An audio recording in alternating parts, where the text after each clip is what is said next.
புத்தாண்டு கொண்டாட்டத்திற்காக பல்வேறு மாநிலங்களில் இருந்து ஆயிரக்கணக்கான சுற்றுலா பயணிகள் புதுச்சேரியில் குவிந்துள்ளனர். புதுச்சேரியில் உள்ள தனியார் ஹோட்டல்கள், ரிசார்ட்டுகள், கடற்கரைகளில் பொழுதுபோக்கு நிகழ்ச்சிகளுக்கு ஏற்பாடு செய்யப்பட்டுள்ளது. 2000க்கும் மேற்பட்ட போலீசார் பாதுகாப்பு பணியில் ஈடுபட்டுள்ளனர். இன்று மதியம் முதல் ஒயிட் டவுன் பகுதியில் வாகனங்கள் செல்ல தடை விதிக்கப்பட்டுள்ளது. ஆம்பூர் சாலையில் இருந்து கடற்கரை நோக்கி செல்லும் அனைத்து சாலைகளும் தற்காலிகமாக மூடப்பட்டுள்ளன. மருத்துவமனை மற்றும் அவசர சிகிச்சைக்கு செல்லும் வாகனங்களுக்கு தனியாக வழி ஒதுக்கப்பட்டுள்ளது. ஒயிட் டவுன் பகுதியில் உள்ள தேவாலயங்கள், தங்கும் விடுதிகள், உணவகங்களுக்கு அத்தியாவசிய பொருட்கள் ஏற்றி வரும் வாகனங்களுக்கு சிறப்பு பாஸ் வழங்கப்பட்டுள்ளது.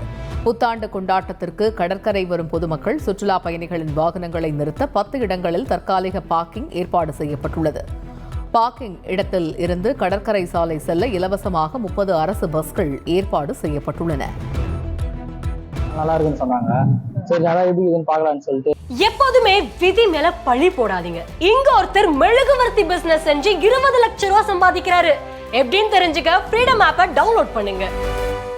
வந்தோம், எத்தனை நாள் தான் ஊர்ல இருந்துன்னு அங்கே கேட்டு சுத்துனேன். என்ன பண்றது, பார்க்கலாம், எக்ஸ்ப்ளோர் பண்ணலாம்னு சொல்லிட்டு பாண்டிச்சேரி நிறைய ரீல்ஸ்லாம் பார்த்தோம். எக்ஸ்ப்ளோர் பண்ணுறது சரி வந்து கொஞ்சம் என்டர்டைன் பண்ணலாம், ஜாலி பண்ணலாம்னு சொல்லிட்டு நியூ இயர் செலிப்ரேட் பண்ணதான் நெய்வேலியில வந்திருக்கோம். இங்க இறங்காத அளவுக்கு நல்லா பீச்ல வந்து செக்யூரிட்டி எல்லாம் போட்டிருக்காங்க. எல்லா இடத்துலயுமே போலீஸ் தான் இருக்காங்க.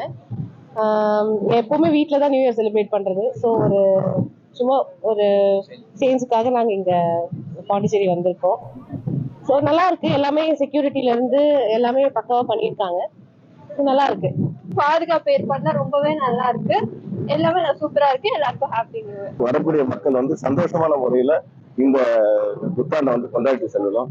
மற்றபடி யாருக்கும் தொந்தரவு இல்லாத, வரக்கூடிய பொதுமக்களுக்கும் எந்த தொந்தரவு இல்லாத நாங்கள் தனிப்பட்ட முறையில் நல்லபடியா கொண்டாடி போகும்படி அன்பான முறையில காவல்துறை சார்பாக தெரிவிக்கிறோம்.